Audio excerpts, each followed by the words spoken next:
बाक्सानि खनासारा गामियाव नगेन बर'नि मुंख्लं खाम्फा बेखेवदों।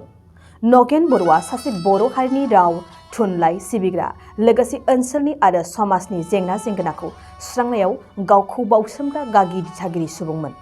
नगेन बर'आ बिफा गणेश्याम आरो बर' बिमा बुदमाली बर'नि गोरबोआव जोनोम मोननाय थामथि फिसाज्लामोन। मख'नो गोनांदि नगेन बर'आ ओनसोलाव सासे गोख्रों दिथागिरि आरो समाजनि हाबा मावग्राखाय बयजोंबो अनसायजानाय मिथिजानाय सुबुंमोन। बेबायदिनो थांनाय जुलाइ दाननि 5 खालार खालि बेलासिनि 1:35 रिंगासोआव हरखाब लामानि जाब्रबथायजों नगेन बर'आ अबथिरा जिउ गोमादोंमोन। बे जिउ गोमानाया ओनसोलाव बयखौबो गोथौ दुखु मोनहोयो। बेखौनो नगेन बर'नि गोजोन जिउमा आरो अराय गोसोखांथिनि थाखाय नखरजों लोगोसे ओनसोलनि सुबुंफोरा नगेन बर'नि मुंख्लं खाम्फा गायसननाय जायो। बेजोंनो लोगोसे नगेन बर'नि जिउ जारिमिननि सोमोन्दै गांसे बिसम्बिबो दिहुननाय जायो। फुंबिलिनिफ्रायनो मेहेरगोनां हाबाफारिजों बेखेवनानै बिथांनि मुंख्लं खाम्फायाव बिबार बावनाय बिथांखौ गोसोखांनानै गोजोन जिउमानि थाखाय आरज गाबनाय जायो।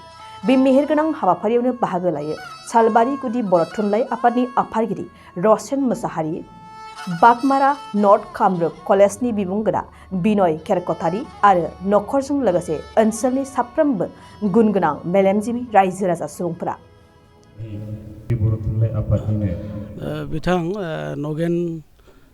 नगेन बर'आ बे हालामनिनो सासे मावथिमोन आरो बिथाङा बर' थुनलाइ आफादनिबो लेङाइ नेहाथारिमोन आरो बे हालामनि जायखिजाया हामानिफ्रावबो बिथाङा लोब्बा दंमोन। जे बड'लेण्ड हांगामानिबो बिथाङा सासे गोख्रों दैदेनगिरिमोन आरो बेल' नङा, बिथाङा सासे फोरोंगिरिमोन। फोरोंनाय हाबाखौ बिथाङा मावबोबाय थादों आरो थैजासिम बिथाङा फोरोंनाय हाबाखौनो मावबोदों।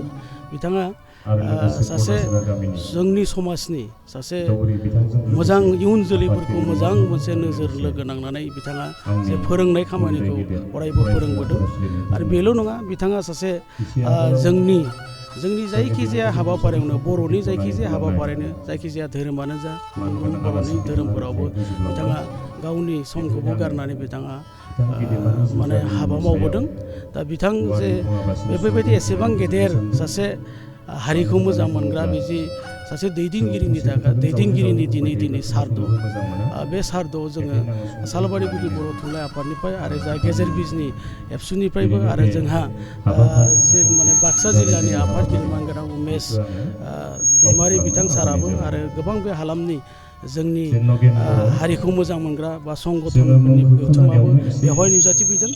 बिथांखौ जोङो दिनै जोङो बे बिथांनिया जे सोरगोआव जे आलो गोजोनै अरायबो थाहैनानै जोंखौ मोनसे मोजां खामानि मावनो हादों बेखौ नोजोर बोनानै दिनै बे हालामाव जोंनि नेमखान्थि बायदि जों सारद' होनाय दं। बेखौ जोङो दिनैनिफ्राय बिथांखौ जोङो बिदाय होसिगोन। बेयो मोनसे जोंनिनो मोनसे बर' हारिनि मोनसे नेमखान्थिजों बिथांखौ जोङो बिदाय होसिगोन। आं गिबियावनो नोंथांमोननिसिम खुलुमनायखौ जासिबाय। नगेन बर' बिथाङा सासे ओनसोलनि हारिनि समाजारि बिथिङाव बाहागो लानानै खामानि मावबोनाय सासे मोदोम गुदुं सुबुंमोन आरो बिथाङा जायखिजाया जेंना जेंगोनायाव बाहागो लानानै समाजनि जेंना जेंगोनाफोरखौ सुफुंनायाव मदद होबोदोंमोन आरो बिदिनो बिथाङा बर' थुनलाइ आफादनि हांखोनि सोमावसारनाय आरो बड'लेण्ड हांगामायावबो बिथाङा बाहागो लाबोनानै हारि थामोन्थानि थाखाय बिथाङा बाथ्रा बुंबोदोंमोन आरो ओनसोलाव बिथाङा गासैबो मानसिफोरखौ हानायमानि खौसे खालामनानै लिंथुमनानै किसुमान खोथाफोरखौ बुंनानै बिथाङा खौसे खालामनो नाजायोमोन आरो जायखिजाया समस्यायावनो बिथाङा बाहागो लानानै सिगां सारियाव बाहागो लानानै खोथा बुंबोफेरदोंमोन।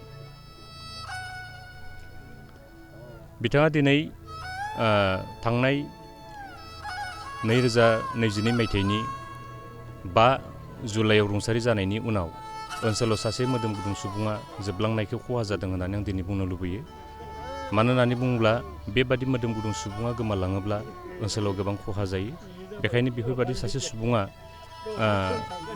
थायोब्लाथाय ओनसोलाव गोबां मोजां खामानि जों मावनो हायो होननानै आं दिनै साननो लुबैयो। गथ' गथाय गासै बिथाङा दङमोन 3मोन बिथाङा गथ' गथाया। गेदेरनि मुङा जाहैबाय निजोम बर' आरो बिनि उन्दै गेजेर बिनानावनि मुङा जाहैबाय अनजालि बर' आरो उन्दैसिन फिसाजोनि मुङा जाहैबाय जोमै रानि बर'। गोसो गुदुं गलादारफोरनि थाखाय मोनसे मोजां खौरां।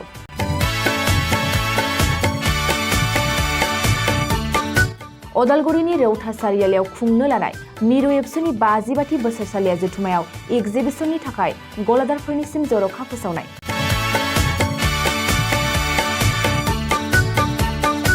फैगौ 2023 मायथाइनि 26, 27, 28 आरो 29 जानुवारियाव खुंनो लानाय मिरु एबसुनि बोसोरसालिया जथुम्मायावनो बायदि रोखोमनि मुवा बेसादफोरखौ दिन्थिफुंगोन एग्जिबिशन। बे एग्जिबिशनावनो आबादारि, हेन्डलुम, टेक्सटाइल, फिचारि आरो हारिमु बायदि बायदि आयदाफोरखौ दिन्थिफुंनो थांखि लादों बानजाय आफादा। बेनिखायनो गोसो गुदुं सुबुं एबा गलादारफोरा एग्जिबिशनाव गला होफैनो हागोन आरो गला होनायनि सोमोन्दै आबुं बाथ्राखौ मिथिनोब्ला नैबे मबाइल नम्बर 9365245137 आव थोंजों सुलाद लानो हागोन।